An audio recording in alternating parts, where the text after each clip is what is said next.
Allah subhanahu wa ta'ala says, وَاتْلُ عَلَيْهِمْ نَبَأَ ابْنَيْ آدَمَ بِالْحَقِّ. That recite to them the story of the two sons of Adam. Tell them the story of the two sons of Adam. بِالْحَقِّ. Truly, with a purpose. Bil-haqq really means with a purpose. That this story has a purpose in it. Not all the stories in the Quran are just for the sake of mentioning it. There are truly lessons that we can derive from it. Similarly, in this story, there's a purpose in it. إِذْ قَرَّبَا قُرْبَانًا.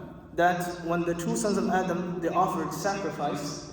Over here, قَرَّبَا comes from taqreeb. قَرُبَ means, if you know Arabic, قَرُبَ means to come near. إِقْتَرَبَ means that something's approaching, that it got near.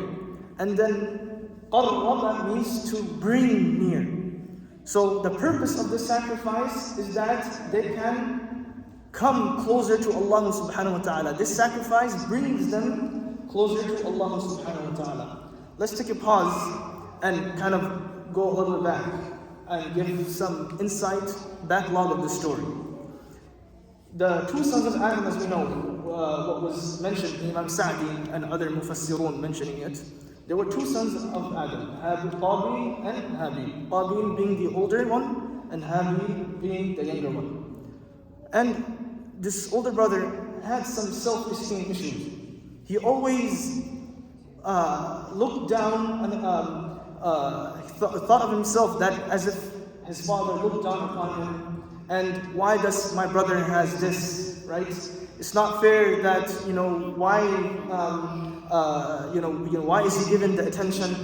So jealousy grew in his heart. And as we know, when the previous surah, Allah subhanahu wa ta'ala says, وَلَا تَتَمَنَّوْا مَا فَضَّلَ اللَّهُ بِهِ بَعْضَكُمْ عَلَى بَعْضٍ. That do not wish to have the favors that Allah ta'ala has given some of you over the others.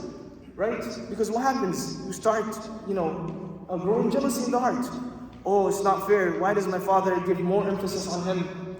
It's not fair. Why does this person have better clothing, better house, better this and that? Right? So similarly, this jealousy grew in the heart of the older brother Qabil. And Adam alayhi salam told them to give something in the charity so that they can sacrifice. And then what happened was, the younger one gave something in charity that was, really good quality and extremely pure. And the older one, Qabil, gave something which was bad plants, something which is, scraps. Didn't take this sacrifice seriously. And when we go back in Al-Imran, the way that Allah Ta'ala accepted the sacrifice back in the day was when the fire ate the sacrifice. تَأْكُلُهُ النَّارِ. When the Jews asked the prophets, show me, prove me that you are real. And then the way that the validity, was proven was when the fire came and ate the sacrifice. فَتُقُبِّلَ مِنْ أَحَدِهِمَا وَلَمْ يُتَقَبَّلْ مِنَ الْآخَرِ. So Allah Ta'ala accepted the younger brother's sacrifice and rejected the older one. Obviously, automatically, the jealousy grew in the heart. He started looking down on his brother, started having jealousy and creating hatred towards him. And then he said, قَالَ لَأَقْتُلَنَّكَ. I will kill you. I will kill you. And his brother was, إِنَّمَا يَتَقَبَّلُ اللَّهُ مِنَ الْمُتَّقِينَ. I'm just trying to be from the people who's God-fearing, who's from the believers. Allah only accepts from the believers, from the true people who are muttaqeen. And then look at this. This was officially the first time, the first official recorded murder taking place. لَإِن بَسَطْتَ إِلَيَّ يَدَكَ لِتَقْتُلَنِي مَا أَنَا بِبَاسِطٍ يَدِيَ إِلَيْكَ لِأَقْتُلَكَ. His younger brother was like, if you stretch your hands towards me to kill me, I'm not gonna do that because I fear Allah subhanahu wa ta'ala. إِنِّي أُرِيدُ أَن تَبُوءَ بِإِثْمِي وَإِثْمِكَ فَتَكُونَ مِنْ أَصْحَابِ النَّارِ. And his younger brother was like, kill me because you will be bearing my sin and your sin and you will be amongst the hellfire. And he pretty much made dua against him. لا يحب الله الجهر بالسوء من القول إلا من ظلم. We shouldn't make dua bad, negative for anybody unless you are a mazloom. He was mazloom at that time. And his brother, older brother killed him. And we can derive so many lessons from this, my brothers and sisters. The first lesson we see over here, that jealousy really leads to something dark. Something really small, right? Always comparing yourself to others and thinking, oh, why does this person have this? Why don't I have this? Right? It really creates this negative impact in your brain and your heart, so much so that look how dark the older brother became. And not only that, it creates a problem between you and the Creator, Allah subhanahu wa ta'ala.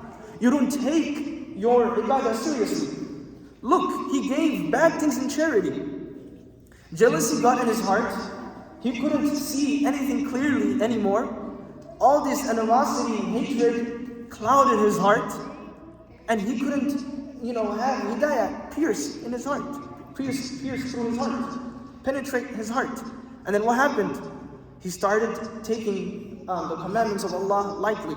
Adam alayhi salam told him as a prophet, give your best in the charity, sacrifice, and he gave something back. And look at that. And then when we ourselves question, and when we don't worship Allah Ta'ala seriously, and we question, how come Allah is doing this to me? How come He's not providing me from His favors? And we start questioning Allah Ta'ala. We should really check our actions. If Qabil really checked his actions, then he wouldn't have these issues. But look what has led to it. What has led him to do this murder. And then we end with this last reminder, that when you then what happened is that the first, it's like a 3-stage. First, you start having all these jealousy and all these negative things. Then you start having problem with the Creator, Allah subhanahu wa ta'ala. And then you start having issues with other people. And you start becoming and oppressing others. And then you start having the dua of others against you. Just look at that. Habil was innocent. And he said, you'll be amongst the people of fire. And he was the first one, officially recorded, to be in the fire. Look at that. And the first human being. So the jealousy led him to fire.